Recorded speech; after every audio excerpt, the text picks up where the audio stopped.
기도하겠습니다. 하나님 아버지, 감사를 드립니다. 이 시간 하나님의 말씀 앞에 서서 우리가 주의 말씀을 듣습니다. 하나님의 말씀이 오늘 우리의 심령, 우리의 마음 가운데 가득 임하게 도와주시고, 성령 하나님이 주시는 이 말씀이 우리의 삶을 이끌어가는 원동력이 되게 하여 주시옵소서. 오늘도 성령 하나님이 우리에게 말씀해 주시기를 소망하며 예수님의 이름으로 기도합니다. 아멘. 이 시간 하나님의 말씀을 보겠습니다. 창세기 50장 15절로 21절의 말씀입니다. 창세기 50장 15절로 21절의 말씀을 우리가 한 절씩 교독합니다.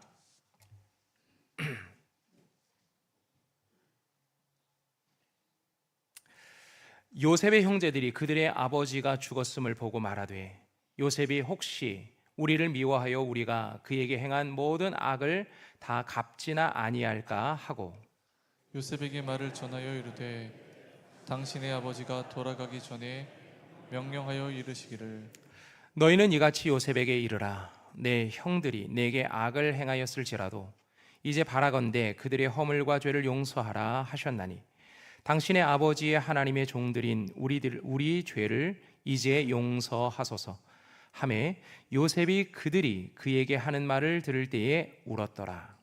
그의 형들이 또 친히 와서 요셉의 앞에 엎드려 이르되 우리는 당신의 종들이니이다. 요셉이 그들에게 이르되 두려워하지 마소서. 내가 하나님을 대신하리이까. 당신들은 나를 해하려 하였으나 하나님은 그것을 선으로 바꾸사 오늘과 같이 많은 백성의 생명을 구원하게 하시려 하셨나니. 함께 읽습니다. 당신들은 두려워하지 마소서. 내가 당신들과 당신들의 자녀를 기르리이다 하고 그들을 간곡한 말로 위로하였더라. 아멘. 이것은 주님의 말씀입니다. 팀 켈러 목사님이라는 분이 계시는데요. 이분은 이제 돌아가셨지만 그분이 많은 책을 쓰셨어요. 그분이 쓰신 책 중에 용서를 배우다라는 책이 있는데, 그 책에서 용서에 대한 이야기를 설명해 주면서 한 이야기를 시작하고 있는데요. 주식 전문가인 탐이 등장합니다. 그 탐이 주식을 해요. 여러분들도 주식하는 분들 있죠? 주식하다 보면 어떤가요? 막 주식이 막 오를 때가 있고 떨어질 때가 있잖아요. 탐이 주식 투자를 하는데 나름 전문가이다 보니까 이제 제대로 된 주식 투자를 하는 거예요. 그러면서 점점 주식이 늘어나고 있어요.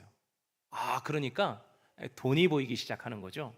야, 조금 더 투자하면, 조금 더 내가 이 주식을 잘하면 돈을 정말 많이 벌 수 있겠다. 그런 생각이 들어서 조셉을 찾아갑니다. 돈을 좀 빌려달라는 거예요. 내가 지금 이렇게 투자하면서 돈을 조금씩 불려나가고 있는데 당신이 나에게 돈을 조금 빌려주면 내가 이것으로 돈을 더 많이 벌 수 있을 것 같아요. 그러면 내가 당신에게 나의 이익에 대한 수당, 배당금을 훨씬 더 많이 주겠다. 이렇게 제안을 하고 돈을 빌립니다. 하지만 주식시장이 우리가 원하는 만큼 쭉쭉 올라가는 건 아니죠. 한순간 뚝 떨어지는 게 주식이에요. 그래서 이 사람이 주식을 투자했는데 한순간에 수백만 달러를 잃어버리게 되는 그런 일이 벌어져요. 이 소식을 조셉이 듣게 되고 조셉이 소송을 걸게 됩니다. 당신 내 돈 내놔라. 내 돈 안 내놓으면 내가 소송을 걸겠다 하면서 소송을 걸어요. 그랬더니 탐이 찾아와서 기회를 조금만 더 달라, 시간을 조금만 더 달라, 그리고 당신에게 투자한 이 많은 금액을 내가 다 갚기가 어려우니 좀 탕감해 주면 안 되겠느냐 하면서 아주 울면서 그를 붙잡아요. 그러니까 조셉의 마음 가운데는 이제 불쌍한 마음이 드는 거죠. 이 사람도 뭐 돈을 잃어버릴 거 생각하고 투자한 것도 아닐 것이고 시장 경제가 이렇게 돌아가니까 이렇게 됐겠지 싶어서 그 많은 돈을 탕감해 줍니다. 근데 이 소식이 친구들에게 막 소문이 나기 시작하는 거예요. 아니 어떻게 그렇게 많은 돈을 탕감해 줄 수 있느냐? 야, 탐은 뭐 대박 났다, 탐은 좋겠다, 뭐 이런 이야기부터 해가지고 수많은 이야기들이 번져나가기 시작합니다. 그러다가 며칠 뒤에 탐이 해리라는 친구를 찾아가는데요, 해리는 탐에게 5,000달러를 빌렸어요. 5,000불을 빌렸어요. 정한 시간이 되었는데 해리가 돈을 갚지 않는 거예요. 그러니 탐이 해리를 찾아간 거죠. 찾아가서 5,000불 당장 내놔라. 안 내놓으면 내가 당신에게 내용 증명도 보내고 법적인 절차를 해서 어떻게든 내가 그 돈을 받아내겠다. 막 윽박을 치릅니다. 그런데 해리는 최근 몇 달 동안 가정에 어려움이 있었거든요. 이혼도 했고 위헌 위자료로 자신의 있는 재산의 많은 부분들을 위자료로 줘야만 했고, 그러다 보니까 지금 가지고 있는 돈이 별로 없어요. 이 돈을 다 갚고 나면 자기는 길바닥에 나앉을 것이 뻔해요. 그러니까 이 탐에게 부탁을 하는 거죠. 조금만 더 기다려 달라고. 시간만 조금만 더 주면 내가 이것을 갚겠다. 아이, 그리고 정말 내 형편 좀 봐서 탕감 좀 해주면 안 되냐. 뭐 자신의 상황하고 똑같은 일이 벌어지는 거예요. 그러는데요, 탐은 전혀 그 이야기를 듣지 않습니다. 바로 소송을 진행하고 바로 법적인 절차를 행합니다. 어디서 많이 들어본 이야기죠? 예, 성경에 나오는 이야기입니다. 1만 달란트 빚진 자와 100데나리온 빚진 자의 이야기를 이 팀 켈러 목사님이 각색해서, 요즘 우리가 주식 투자 많이 하는 분들이 있고 주식으로 인해서 한순간 뭐 돈을 벌기도 하고 잃는 사람들이 많아서 여기 쉽게 이제 적용하기 위해서 이런 예화를 썼는데요, 1만 달란트라는 돈은 어느 정도의 가치일까요? 엄청난, 그 사람이 자신의 몸과 재산과 그 모든 것을 팔아도 갚을 수 없는 그 정도의 금액을 1만 달란트라고 할 수 있는 거예요. 그 사람이 주인으로부터, 임금으로부터 그 빚을 탕감을 받습니다. 얼마나 행복한 일입니까? 아니, 내가 이 돈을 갚으려면 몇십 년, 아니 내가 죽을 때까지 일해서 갚아도 다 갚을 수 없는 그런 금액인데 그 돈을 탕감받았으니 얼마나 감사한 일입니까? 뭐 세상 뭐 날아갈 듯 기뻤겠죠. 그런데 그가 길을 가다가 100데나리온 빚진 자를 만나는 거예요. 근데 그가 어떻게 행동합니까? 그 사람 멱살을 붙잡고 돈 당장 갚지 않으면 내가 당신을 감옥에 쳐넣겠다. 그래서 그 사람을 감옥에 쳐넣어요. 100데나리온이라는 이 값어치는 어느 정도냐면 한 데나리온이 노동자의 하루 일당을 얘기하는 거거든요. 하루 품삯. 노동자가 하루 10만 원, 20만 원 번다면 100일 동안에 벌 수 있는 그 금액을 이야기하는 거예요. 근데 한 달란트는 어느 정도냐? 6,000데나리온입니다. 한 달란트는 6,000일을 일해야 벌 수 있는 게 한 달란트인데, 거기에다가 1만 달란트라는 것은 엄청난 돈을 얘기하는 거죠. 자신이 평생 갚을 수 없는 그 돈을 얘기하는 거예요. 우리는 간혹 이런 무한대의 빚을 용서받은 사람들인데, 우리는 1만 달란트 빚진 자처럼 행동할 때가 있습니다. 하나님의 사랑과 구원을 받은 사람처럼 행동하지 않고 더 악하고 모질게 행동할 때도 있습니다. 왜 용서를 받았는데 왜 용서하지 못하는 걸까요? 내가 지금 용서하는 이 값어치, 이 금액, 이 정도보다 나는 더 훨씬 더 많은 이 은혜와 복을 받았는데, 그 용서를 받았는데 왜 우리는 용서하지 못하는 걸까요? 이 팀 켈러 목사는 이 용서를 배우다라는 그 책에서 세 가지 차원으로 용서를 설명하는데요, 수직적 차원의 용서가 있고, 내면적 차원의 용서가 있고, 그리고 수평적 차원의 용서가 있다고 설명합니다. 먼저 수직적 차원의 용서, 그 종은 임금으로부터 모든 용서를 다 받은 거예요. 완전히 그 빚이 다 탕감된 거죠. 더 이상 그 빚에 대한 책임과 의무가 없는 거예요. 그 빚에 대한 책임과 의무는 임금이 다 떠안겠다. 당신은 더 이상 그 책임지지 않아도 돼. 이런 수직적 차원의 용서를 받은 거예요. 그러면 그 마음속에는 어떤 마음이 듭니까? 감사가 생기잖아요. 그리고 기쁨이 회복되잖아요. 이 감사와 기쁨의 마음이 그리고 이웃을 향한 용서의 마음으로 이어지는 그 내면적인 용서가 이루어져야 한다는 거죠. 마음의 용서로 이어져야 하는 거예요. 그리고 그것이 이제 수평적 차원의 용서로 이어져서 다른 사람을 향한 용서까지도 이어져 가야 하는 것이 바로 용서다라고 설명을 하고 있어요. 그런데 그 종은 수직적인 차원, 임금으로부터의 용서는 받았지만 수평적인 차원의 용서로는 이어지지 않았어요. 그 이유가 뭘까요? 그것은 내면적인 차원에서의 용서가 이루어지지 않았기 때문이라는 거예요. 내면적인 차원의 용서가 이루어지지 않았을 때 우리 마음 가운데는 여전히 그 죄가 남아있는 거예요. 죄의 영향력 속에서 여전히 다른 사람을 향한 분노와 그리고 억울함과 상처 입은 것, 그것들이 여전히 남겨져 있어서 다른 사람을 향한 용서의 마음으로 발전하지 못하는 거죠. 그런데 그것은 굉장히 큰 영향력이 있어요. 우리가 하나님으로부터 용서를 받았지만 이 용서의 마음이 우리 마음 속에서 그동안 우리가 가지고 있던 수많은 우리의 죄와 우리의 억울함과 우리의 분노와 그 모든 것들을 녹여내지 않으면 결국에는 이웃을 향한 용서로 이어지지 못한다는 거예요. 그렇게 이웃을 향한 용서로 이어지지 못하면 결국 하나님이 우리에게 은혜와 복을 주셨지만 그것을 누릴 수 없는 사람이 된다는 거죠. 여러분, 다른 사람에 대해서 억울한 감정이 있어요. 다른 사람에 대해서 분노하는 감정이 있어요. 상처가 있고 아픔이 있습니다. 그런데 그것을 해결하지 못해요.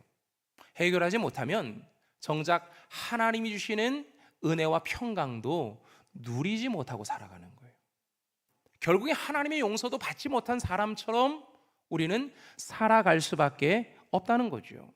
그래서 예수님은 마태복음 18장 35절에 이렇게 말씀하시는데요. 예수께서 이르시되 너희가 각각 마음으로부터 형제를 용서하지 아니하면 나의 하늘 아버지께서도 너희에게 이와 같이 하시리라. 무슨 말입니까? 하나님의 용서가 취소된다는 말인가요? 저는 이 말씀을 읽으면서 이런 생각이 들어요. 하나님은 우리를 용서하셨고 우리를 구원하셨지만 여전히 내 마음속에 남아있는 그 분노, 상처, 아픔, 그런 것들이 하나님의 은혜와 복을 주셨지만 누리지 못하게 막아버린다는 거예요. 여전히 용서받지 못한 사람처럼 살아간다는 거죠. 오늘 우리는 요셉의 이야기를 읽었어요. 요셉은 17세의 나이에 미디안 상인에게 팔립니다. 그리고 13년 동안 노예로 죄수로 살아갑니다. 그러면 요셉의 마음 가운데 얼마나 많은 억울함이 있었겠습니까? 분노가 있었을까요? 상처가 있었을까요? 굉장히 힘들고 어려운 시간들을 그가 보냈을 거예요. 그냥 형들을 만나면 형들을 복수해도 누가 뭐라고 할 사람이 없는, 그럴만 했지, 형들이 잘못했지, 이렇게 말할 정도의 큰 어려움을 당한 사람이 바로 요셉입니다. 근데 성경의 그 어디를 읽어봐도 그가 불평하고 분노하고 원망하고 복수했다는 말은 나오지 않아요. 오히려 고난 중에도 그가 형통한 삶을 살았다. 그의 인생을 형통이라는 단어로 그냥 압축해서 이야기해 주고 있어요. 다시 말하면 형들을 만나서 형들을 복수할 수 있는 그런 사람이었지만 그를 용서하는 사람이 되었다는 것을 보여줍니다. 그가 어떻게 용서하는 사람이 될 수 있었을까요? 이것을 용서의 세 가지 차원으로 우리가 한번 분석해 보면, 그는 먼저 수직적인 차원에서 하나님의 용서와 긍휼과 구원을 받았기 때문에 그는 용서할 수 있는 사람이 된 거예요. 하나님이 그를 용서해 주셨거든요. 철없던 그의 인생, 정말 말도 함부로 하고 형들도 무시하고 했던 철없던 그의 인생이 있지 않습니까? 그것으로 인해서 결국에는 노예로 팔려가게 됐지만 그런 인생을 하나님은 용서해 주셨어요. 그런 인생을 하나님은 애굽에서 함께 하셨고 보디발 장군의 집에서 함께 하셨고 감옥에서도 함께 하시면서 그를 구원해 내셨고 그를 인정받게 하셨어요. 하나님이 그렇게 큰 은혜를 이 요셉의 인생 가운데 준 거죠. 수직적인 차원의 용서가 이렇게 풍성한 삶을 살게끔 하나님께서 인도해 주신 거예요. 이 은혜를 경험한 요셉이 두 번째 용서인 내면적 차원의 용서로 놀랍게 변화되는데요. 일단 그의 마음에 놀라운 변화가 일어납니다. 이게 굉장히 중요합니다. 하나님의 은혜와 하나님의 용서를 받은 사람들의 마음 가운데 이 변화가 일어나는 것이 굉장히 중요한 거예요. 그는 그 모든 상황을 하나님의 인도하심이고 하나님의 은혜로 그 모든 상황을 보기 시작합니다. 자, 45장 5절의 말씀을 한번 보실까요? 창세기 45장 5절인데요. 당신들이 나를 이곳에 팔았다고 해서 근심하지 마소서, 한탄하지 마소서.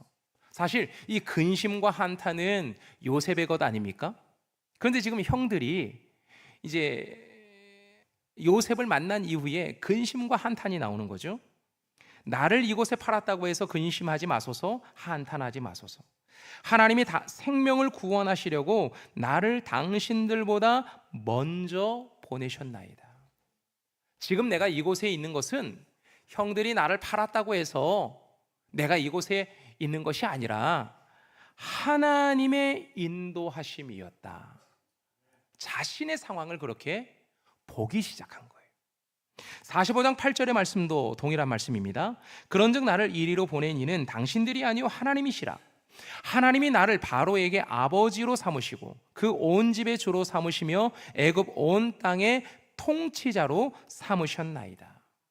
내가 이곳에 온 것은 고난받고 고통받고 그냥 억울하게 살아가고 힘들게 살아가도록 내가 이곳으로 보내진 것이 아니라 하나님이 나를 바로의 아버지, 그 온 집의 주, 애굽 온 땅의 통치자로 삼기 위해서 하나님이 나를 여기 이 자리에 보내셨다는 거예요. 지금 자신의 삶을 바라보는, 자신의 환경을 바라보는 눈이 달라진 거죠. 50장 20절의 말씀인데요. 50장 20절 우리 같이 한번 읽어볼까요? 자, 시작. 당신들은 나를 해하려 하였으나 하나님은 그것을 선으로 바꾸사 오늘과 같이 많은 백성의 생명을 구원하게 하시려 하셨나니. 형들은 나를 죽이려고 하고 노예로 팔아버리려고 하고 어디 가서 노예 생활하다가 죽든지 말든지 뭐 그런 마음으로 나를 팔아버렸지만 하나님은 그 모든 것들을 선하게 바꾸어 주셨어요. 하나님의 은혜죠. 선하게 바꾸신 이유는 무엇이냐면 지금처럼 오늘과 같이 내가 국무총리가 되어서 많은 백성의 생명을 구원하도록 하는 하나님의 섭리 아래에 내가 들어갔다는 거예요. 그는 충분히 복수할 수 있는 사람이었습니다. 왜요? 애굽의 국무총리 말 한마디면 저 사람들 다 잡아다가 감옥에 쳐넣어라. 저 사람들 다 잡아다가 사자굴에 집어넣어라. 말을 해도 뭐 전혀 이상할 것이 없는 그런 시대예요. 그런데 하나님이 그의 인생 가운데 찾아오셨잖아요. 여호와 하나님이 요셉과 함께 하셨다고 창세기 39장에서 말씀하고 있잖아요. 하나님이 그와 함께 하셨어요. 그의 내면, 그의 마음 깊숙한 곳에 들어가셨다는 거죠. 그러면서 그의 모든 상처와 아픔과 억울함과 괴로움과 분노와 그 모든 마음속에 일어나는 모든 짜증, 그 모든 것들을 하나님의 은혜와 하나님의 사랑으로 다 녹여주신 거예요. 다 녹여주시면서 마음의 치유가 일어나게 하신 거죠. 마음의 치유가 일어나니 세상을 바라보는 눈이 달라지죠. 형들이 나를 보낸 것 같지만 아니야. 하나님이 나를 이곳으로 보내신 거야. 나를 이곳으로 보내셔서 바로의 아버지로 삼아주시고 이 온 땅에 주로 삼아주셔서 나를 이곳으로 보내서 많은 생명을 구원하도록 나를 이곳으로 보내신 거야. 세상을 바라보는 눈, 내 인생을 바라보는 눈, 앞으로 내가 인생을 어떻게 걸어가야 할지를 바라보는 그 눈이 완전히 달라진 거예요. 이것이 내면적 차원의 용서가 이루어진 사람이라고 볼 수 있는 거예요. 그러면 그는 그 이후에 세 번째 차원의 용서가 이루어질 수 있는데요. 자, 50장 21절의 말씀을 한번 더 보십시다. 50장 21절의 말씀을 같이 한번 읽어볼까요? 당신들은 두려워하지 마소서. 내가 당신들과 당신들의 자녀를 기르리이다 하고 그들을 간곡한 말로 위로하였더라. 형들에게 어떻게 대합니까? 형들 두려워하지 마세요. 염려하지 마세요. 걱정하지 마세요. 내가 당신과 당신의 자녀들을 내가 책임지겠습니다. 용서에는요, 책임이 뒤따릅니다. 그 사람들이 감당해야 할 그 몫이 나에게로 오는 것을 이야기하는 거예요. 친구가 자동차를 빌려갔어요. 근데 자동차를 타고 가다가 그만 큰 사고가 나서 수리비가 이만저만이 아닙니다. 뭐 새 차를 타든지 사든지 아니면 엄청나게 많은 돈을 투자해서 이 차를 고쳐야 하는 그런 상황이에요. 그런데 그 친구가 잘못한 것을, 그 친구가 다 갚아줘야 할 것을 내가 이젠 괜찮아, 내가 다 할게 하면서 용서해 주었다고 한번 생각을 해보세요. 용서해 준 것이 차가 정상으로 돌아오는 것은 아니잖아요. 용서는 용서고 차는 내가 고쳐야 되는 거예요. 그 비용은 그대로 들어가는 거죠. 용서에는 이만큼의 희생과 그 책임과 그 의무가 함께 따라간다는 것을 얘기하는 거죠. 요셉이 형들을 용서합니다. 형들을 용서하니 이제 형들의 인생을 책임져야 하고 그 자녀들의 인생을 책임져야 하는 그 책임이 그에게 이제 오게 되는 거죠. 용서는 요셉을 변화시켰고 요셉을 변화시킨 용서는 형들도 변화시키는 은혜로 이어지게 되었어요. 그런데 여기서 멈춘 것이 아닙니다. 요셉이 형들을 용서했더니 하나님께서 야곱의 인생 가운데 이삭의 인생, 아브라함의 인생 속에 두신 하나님의 놀라운 계획이 이제 나타나기 시작하는 거예요. 이스라엘 백성들이 출애굽 이제 애굽으로 들어갈 때 몇 명이 들어갑니까? 70여 명이 들어갑니다. 나올 때 몇 명이 나옵니까? 200만 명 이상의 인구로 늘어나서 나오게 됩니다. 그것은 한 민족을 만들어주겠다, 너희 자손을 하늘의 별처럼 땅의 모래처럼 많게 하겠다고 하신 주님의 약속이 성취된 것을 이야기하는 거거든요.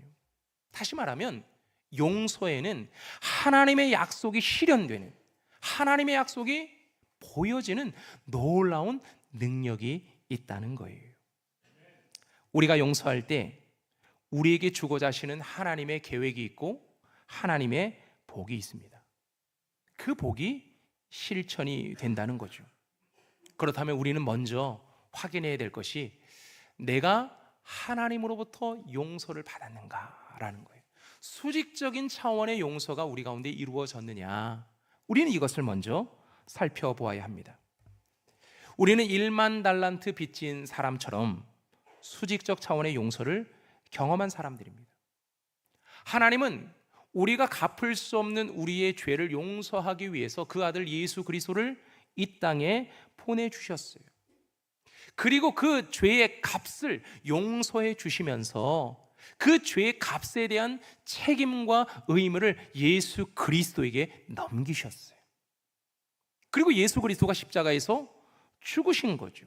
죽으면서 우리의 모든 죄는 용서받았고 그것을 통해서 우리에게 새 생명이 주어졌습니다. 이것은 전적인 하나님의 은혜요, 하나님의 긍휼입니다. 이것을 묵상하는 시간이 우리가 사순절 시간 아닙니까?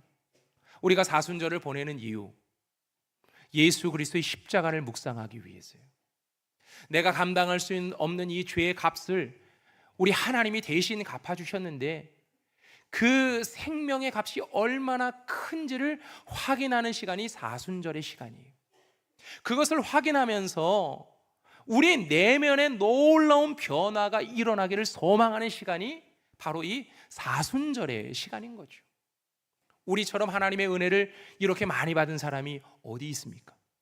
내가 죽어도 갚을 수 없는 이 죄의 값을 우리 하나님이 나를 위해서 이 땅에 오셔서 용서해 주셨다는 이 놀라운 사실이 우리에게 얼마나 큰 은혜가 되고 감사의 제목이 됩니까? 그러니 우리는 우리 마음에서부터 하나님 앞에 감사해야 돼요. 마음에서부터 회개가 일어나야 합니다.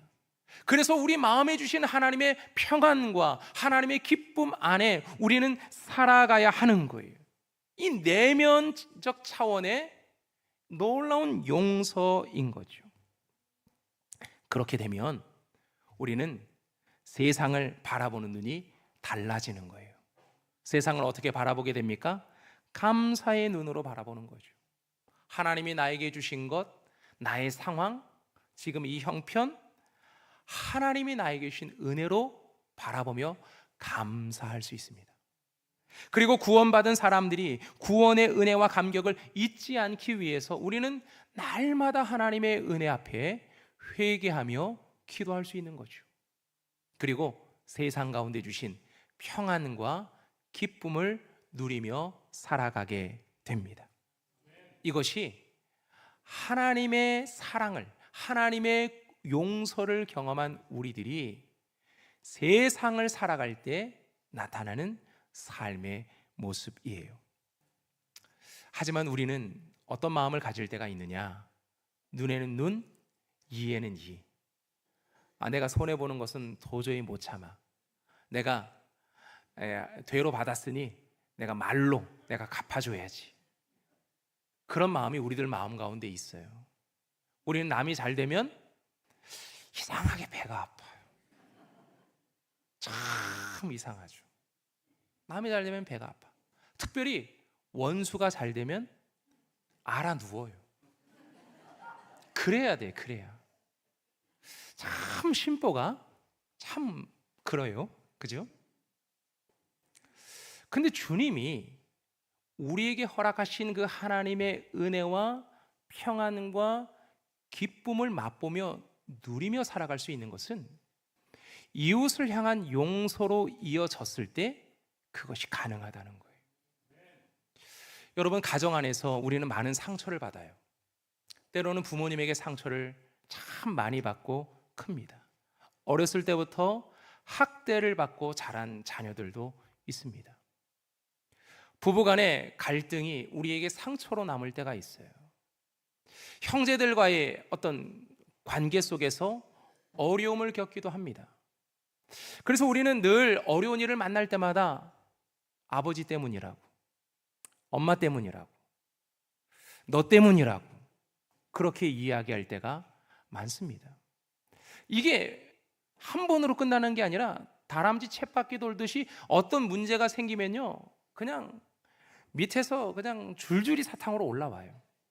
계속 똑같은 이야기가 반복이 되는 거죠.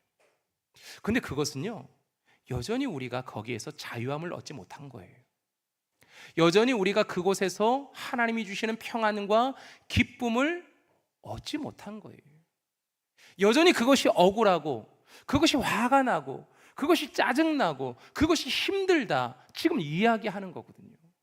그래서 내가 당신을 용서하기가 힘들어, 당신을 내가 받아주기가 힘들어, 당신과 함께 살아가는 것이 어려워, 당신 때문이야, 그렇게 이야기할 때가 한두 번이 아니에요. 그런데 이것은 그 감정과 그 마음으로 상대방을 우리가 용서하지 못하는 그 마음들은 정작 하나님이 우리들에게 약속하고 허락하신 은혜가 분명히 있는데 그 은혜마저 잊어버리고 살아가는 거예요. 그 은혜를 거부하고 살아가는 거예요. 하나님의 은혜가 큰 1만 달란트 빚을 탕감받은 사람임에도 불구하고 여전히 나에게 100데나리온 빚진 그 사람의 빚만 바라보면서 그것 때문에 힘들어하고 살아가는 우리들의 모습을 발견할 때가 많다는 거죠. 주님은 오늘 요셉의 이야기를 통해서 우리에게 주시고자 하시는 말씀은 우리에게 일어나는 이 용서가 하나님으로부터 받은 그 용서로부터 시작된다라는 거예요. 그리고 그 용서를 받은 우리들이 우리 마음에서부터 용서가 이루어져야, 우리 삶에서 용서가 이루어져야 내 이웃에게로, 그 원수에게까지 용서로 이어져 갈 수 있다는 거예요. 하나님은요, 우리에게 용서하라고만 하지 않으십니다. 왜 용서를 해야 하는지를 요셉의 인생을 통해서, 이스라엘의 인생을 통해서도 우리에게 보여주시는 거예요. 그것은 하나님이 우리에게 주시고자 하시는 그 구원의 놀라운 은혜, 풍성함의 은혜, 형통함의 은혜가, 평안의 은혜가 그 안에 있는데, 그것을 누리며 세상을 살아가도록 오늘 우리에게 용서의 삶을 살아가라고 주님은 말씀해 주시는 거예요. 이것이 용서의 힘인 거죠. 오늘 우리의 이 사순절의 시간 동안 우리를 위해서 이 땅에 오시면서 우리를 구원하신 하나님의 용서를 우리는 묵상하고 있습니다.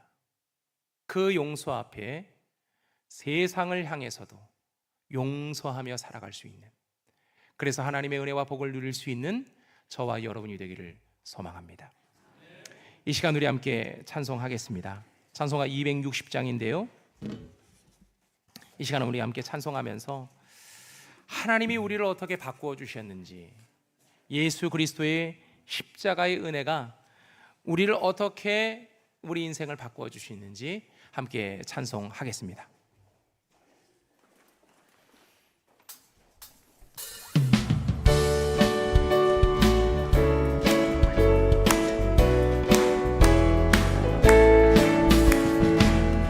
우리를 죄에서 구하시려 주 예수 십자가 지셨으니 기쁘게 부르세 할렐루야 나 구원 얻었네.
여러분, 이 시간 우리 함께 기도하는 시간을 갖기를 원합니다.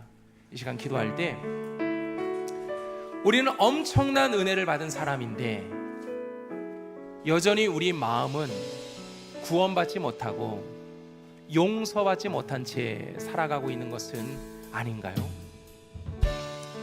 주님이 우리에게 베푸신 그 사랑을 정말 마음에서부터 용서하고 또 그 사람을 만날 때 그 사람에게 용서하라고 주님은 말씀하셨는데 여전히 우리 마음에서부터 아직도 분노가, 아직도 상처가, 아직도 아픔이 여전히 그 쓴뿌리가 우리를 힘들게 하고 있는 것은 아닌가요? 이 시간 기도할 때 주님, 우리 마음을 다스려 주시옵소서. 용서의 힘이 내 마음을 변화시켜 주시고 그 용서의 힘으로 세상을 살아가며 주님이 주시는 평강과 기쁨을 누리며 살게 하옵소서. 이 시간 우리 함께 한 목소리로 기도하겠습니다. 하나님 아버지, 오늘도 주님이 우리 가운데 함께 하심으로 우리에게 말씀해 주시는 하나님의 놀라우신 은혜를 믿음으로 고백하며 나갑니다. 아버지 하나님, 우리 가운데 주시는 그 놀라우신 구원의 은혜, 그 용서의 은혜를 우리는 다 받은 사람들입니다. 하지만 우리의 마음속에는 여전히 용서가 이루어지지 않았고 우리의 마음은 여전히 분노와 아픔과 상처와 다툼이 여전히 우리 가운데 있어서 우리가 세상을 살아갈 때에 여전히 그 아픔 가운데 살아가고 있는 우리의 모습은 없습니까?